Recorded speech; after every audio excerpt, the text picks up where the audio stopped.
This is the Hindu article Why India Condemned Doha Strike. It is on 19th September 2025. आज बात करेंगे foreign policy के बारे में, इम्पॉर्टेंट फॉरेन पॉलिसी डेवलपमेंट की, जिसमें इंडिया ने इजराइल की दोहा बॉम्बिंग को वायलेशन ऑफ सॉवरेनिटी कहकर स्ट्रांगली कंडेम किया है। ये एक नया ट्विस्ट है क्योंकि इससे पहले इंडिया का रिएक्शन इजराइल के रीजनल स्ट्राइक पर इतना ज़्यादा स्ट्रांग कभी नहीं था।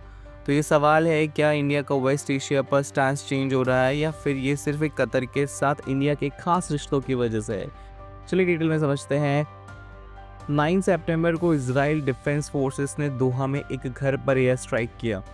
यह हमास के लीडर्स सीज फायर प्रपोजल पर डिस्कशन कर रहे थे। स्ट्राइक में 5 लोग मारे गए। इजराइल के पीएम बेंजामिन नेतन्याहू ने जस्टिफाई किया कि कतर हमास को हार्बर और फंड करता है, लेकिन इंडिया ने इस स्ट्राइक पर एकदम क्लियर पोजीशन लेते हुए कहा ये कतर की सोवरेनिटी का वायलेशन है। यूएन ह्यूमन राइट्स काउंसिल में इंडिया के एम्बेसडर अरिंदम बागची ने कहा कि ऐसे अटैक्स रीजन और दुनिया के लिए पीस और स्टेबिलिटी का खतरा है। India's response versus past reactions. अब सवाल ये है कि ये स्टेटमेंट इतना खास क्यों है, क्योंकि जब इसराइल ने लेबनान, सीरिया, यमन, ट्यूनीशिया और हत्ता कि ईरान तक की स्ट्राइक किए थे, तब इंडिया की रिएक्शंस या तो बहुत सॉफ्ट थे या तो बिल्कुल साइलेंस थे। अप्रैल में जब इसराइल ने डमास्कस में ईरानियन एम्बेसी पर बॉम्बिंग किया था तो इंडिया ने सिर्फ कंसर्न एक्सप्रेस किया था। लेबनान में यूएन पीस कीपिंग पोस्ट पर अटैक हुआ, इंडिया ने माइल्ड रिएक्शंस देते हुए कहा। सितंबर 2024 में भारत में हिजबुल्लाह के खिलाफ पेजर बॉम्बिंग की हुई। इंडियन आर्मी चीफ ने इससे मास्टर स्ट्रोक कहा, पर कतर के केस में इंडिया ने एकदम हार्ड लाइन ली और सोवरेनिटी का इशू उठाया। Why Qatar is different. अब ये कॉन्ट्रास्ट समझना बहुत ज़्यादा इंपॉर्टेंट है। कतर के साथ इंडिया के टाइप्स यूनिक है। कतर में एक बहुत बड़ा इंडियन डायस्पोरा है। पीएम मोदी और कतर आमिर के पर्सनल रिलेशन स्ट्रॉन्ग्स हैं।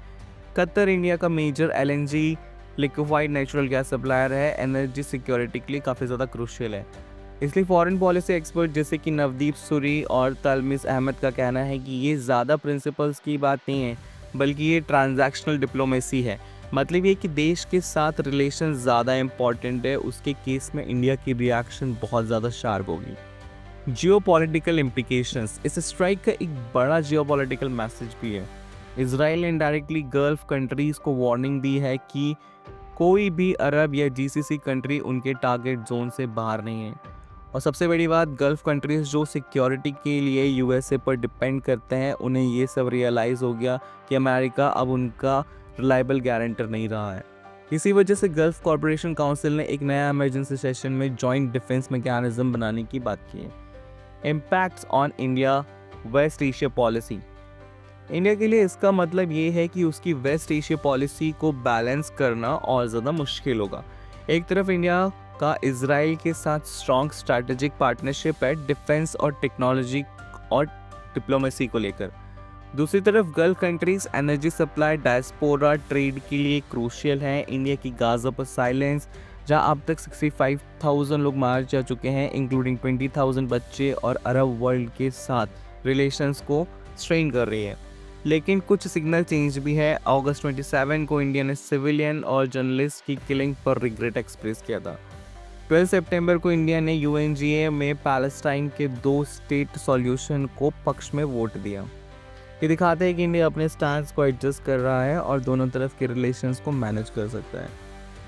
तो दोस्तों, इंडिया का दोहा स्ट्राइक्स पर रिएक्शन एक इम्पॉर्टेंट केस स्टडी है फॉरेन पॉलिसी में। इससे हम एक चीज़ समझ सकते हैं कि इंटरनेशनल रिलेशंस की वैल्यूज़ और प्रिंसिपल्स को एक तरफ होता है, लेकिन नेशनल इंटरेस्ट और